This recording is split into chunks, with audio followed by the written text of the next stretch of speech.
Namaste and welcome to Magic Vibrations Healing School. My name is Demian Haye and today I would like to share a message for Easter.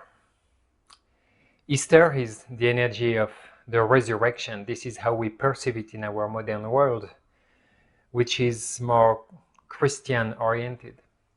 Of course, Easter comes from more ancient times. It comes from the goddess Ishtar and Inanna in the Sumerian traditions. But Easter is this time of the year where the light resurrects. Of course, in the Christian story, it comes from the Master Yeshua, that we today call Christ, that after 3 days, after his death, after his crucifixion, he came back in his light body. And he came back, whether you believe he really existed or not, it doesn't matter. The story says that he came back to teach and to be a living proof to his devotees, to the followers that he had at that time, that we still existed as an embodiment of light after death. And Master Yeshua, that we call Christ, was not a Christian. Yeah, Christianity came after. It's an invention of the followers, of the people who came after. He was an Essene. The Essenes were these masters following ancient mystery schools coming from Egypt and from India.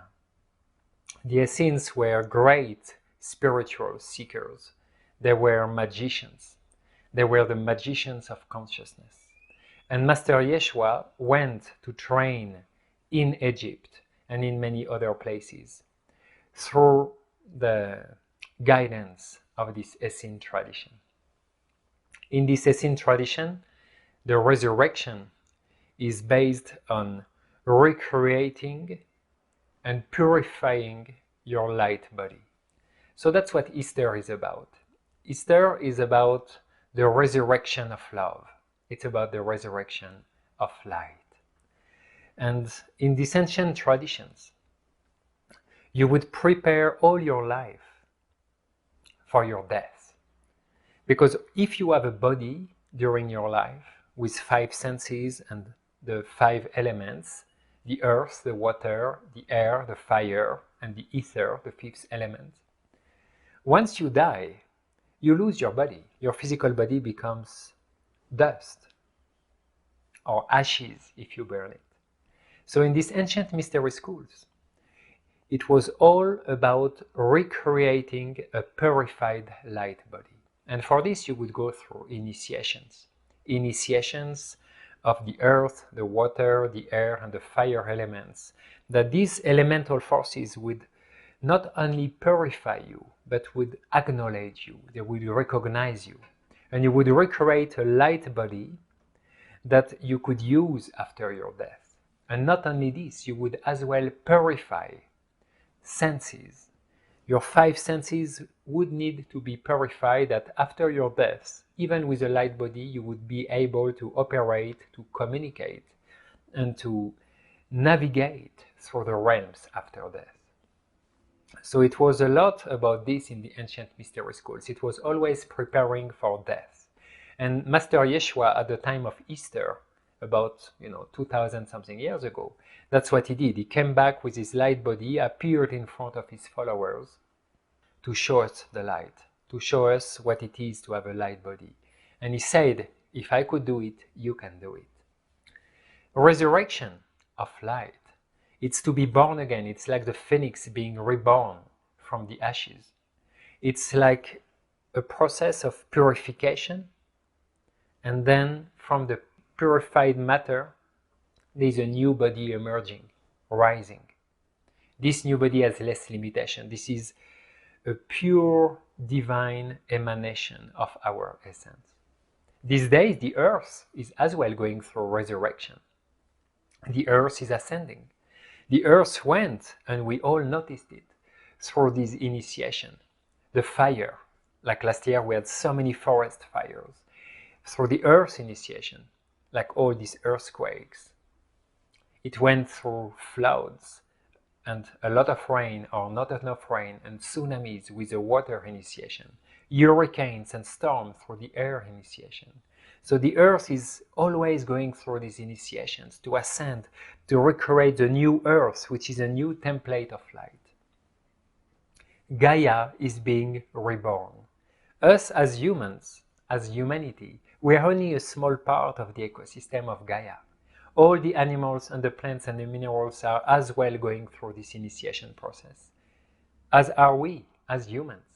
So today, when the world is getting into so-called lockdown and there is a lot of fear and there is a lot of awareness coming on the matrix of control that is, manipulating our medias, our awareness and our consciousness, we are as well going through these initiations.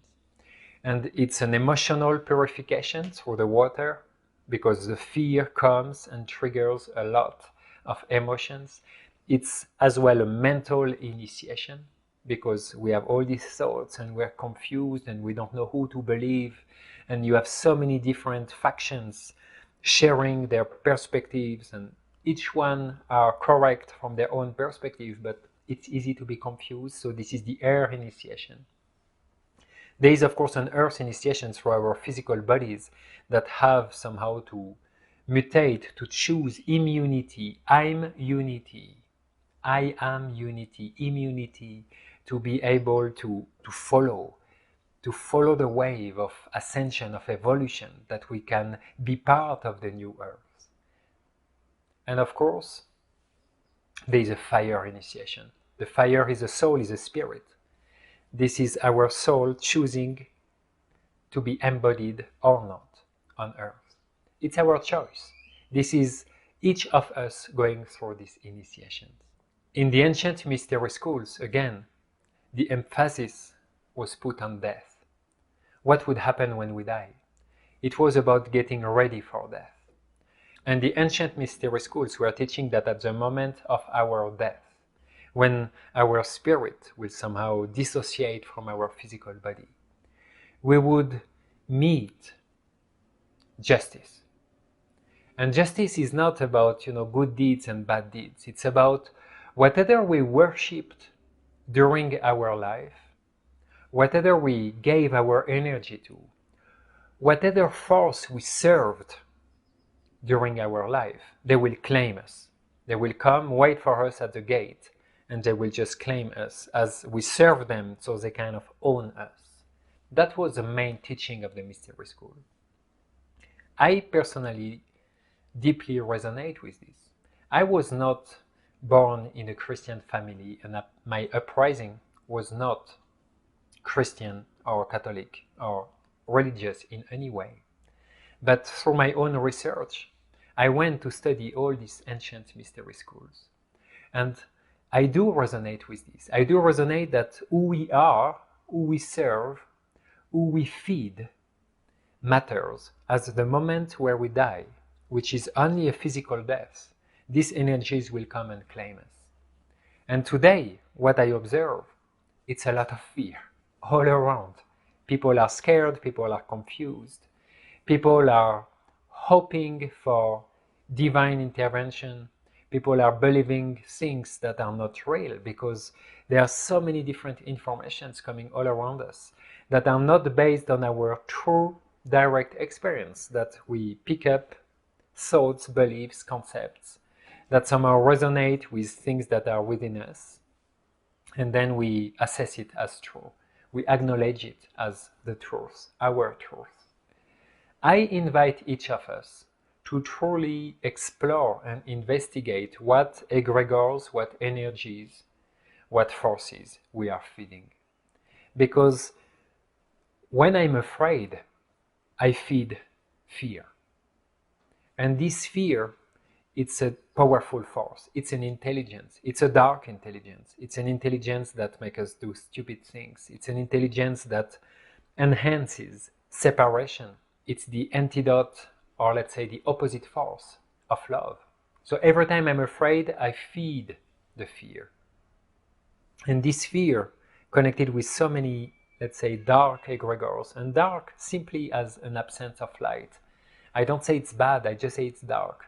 These egregores might, if you believe this mystery school, claim you at the moment of your death if you indulge yourself too much into fear during your lifetime, if you worshipped fear, if you pay attention too much to fearful egregores and forces, if you spread fears, if you could not transmute this fear for what it truly is, which is light and love. So I invite each of us to investigate what is driving us, what is inhabiting us. In the ancient schools, the question was, what is animating you? Animation, from anima, which means spirit, soul. So what animates you? What forces, what worlds, what spirits are within you that are moving your limbs, making you speak, making you see, and process reality in one specific way? We always have worlds and forces animating us. We believe we exist, but we don't. There are worlds, influences, forces, spirits, egregores, higher intelligence that are within our body and that are piloting us. That's my perspective, and this is the perspective of the ancient mystery school. It might be a world of devotion, justice, and love and truth, or it can be worlds of fear, separation, and war, and all in between. I invite us to investigate this in a really intimate and private way. It's not something you really want to share with people. It's about awareness, it's about honesty, it's about authenticity, it's about going in the depth of our heart and just looking who is animating us, what forces are animating us. I remind you and myself that at every moment we can die. Every moment. Our death is a spirit that is always waiting, according to the shamanic tradition, standing on our left and waiting to catch us. There is a death window program for each of us, or few of them, and eventually we'll go there. We don't know, for most of us, when this time will come. So are you ready? Are you ready to die tuned and embodying light and love? Or did you give too much attention, too much space? Did you allow this energy of fear to come in and to drive your life, to separate you more and more from the others, to believe that you're right and the others are wrong, to make you confused? It's important to remember that we're gonna die, because we will die. Our physical body will die, but the question is, are we ready? Are we truly embodying the highest potential, the highest idea of love that we are? This is what I invite each of us to question, to ask, to investigate. This is the most important question.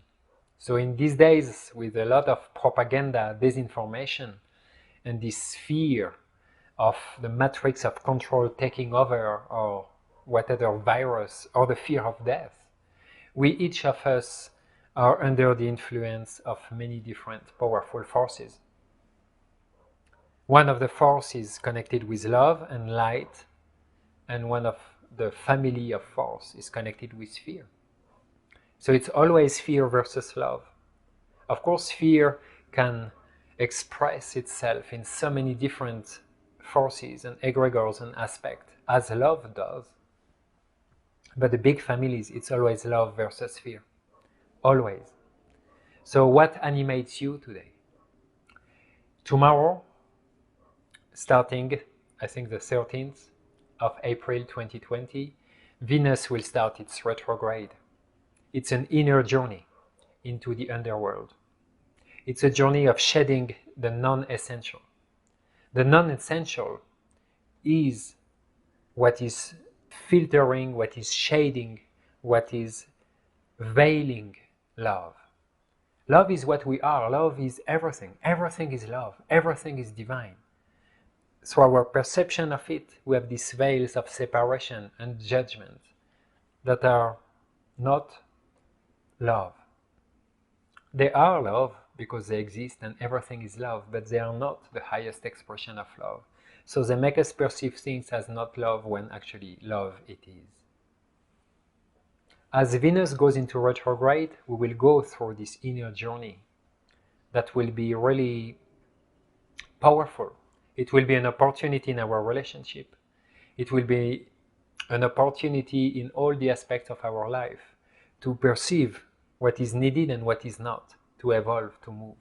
It's like a scanning of all our field to decide what we're going to take to the next journey. The next journey is a journey with the Earth ascending. The Earth ascending will go without us or with us. It's up to us to choose and to decide. So I invite you to really perceive and scan love within you. If you look at the love within you, you will see that although this love is hidden, although this love is veiled by all these misconceptions, erroneous beliefs, love wants to resurrect. This is what Easter is about. This is the energy of the moment. It's love wanting to resurrect itself, to shed all the layers that are dissociating us from love. Love wants to be seen. Love wants to be honored. Love is sacred. Love wants to be worshipped as it is, as an embodiment of light, truth, compassion, kindness, joy, bliss, and all the qualities that come with love. Love wants to resurrect within you, within me, within all the minerals, the plants, the animals, and the humans. Brothers and sisters, it is time now to shed all these layers of pain, of suffering, and ignorance, to release love, to give birth again to love within us. It is a time as a collective to do this. Our collective consciousness as humans is overtaken by fear, pain, suffering, war, separation. It is time to allow the love to be resurrected. And to do this, it's each of us we need to work. Each of us we need to be honest. Each of us we need to go within and to scan and to sense and to feel what is separating us from love. It's not something that can come from outside and suddenly, change and create a great shift in human consciousness. It's a personal work. Your work, my work, each person's work. Because it's a work. It's not a labor, it's a work. It's like a work of art. It's like creating. It's like creating the pathway for the light to be rebirthed. It's like allowing the love to be resurrected. To do this, we need a lot of awareness, we need honesty, authenticity, we need vulnerability, and we need to call the virtues of clarity, of truth, of authenticity, of strength and courage as well. This is my wish for this Easter, that love resurrects in all planes of creation. In your heart, in my heart, in the heart of all creation. May love resurrect in the heart of the earth, in the heart of the sky, and in the heart of all realms of creation. Thank you.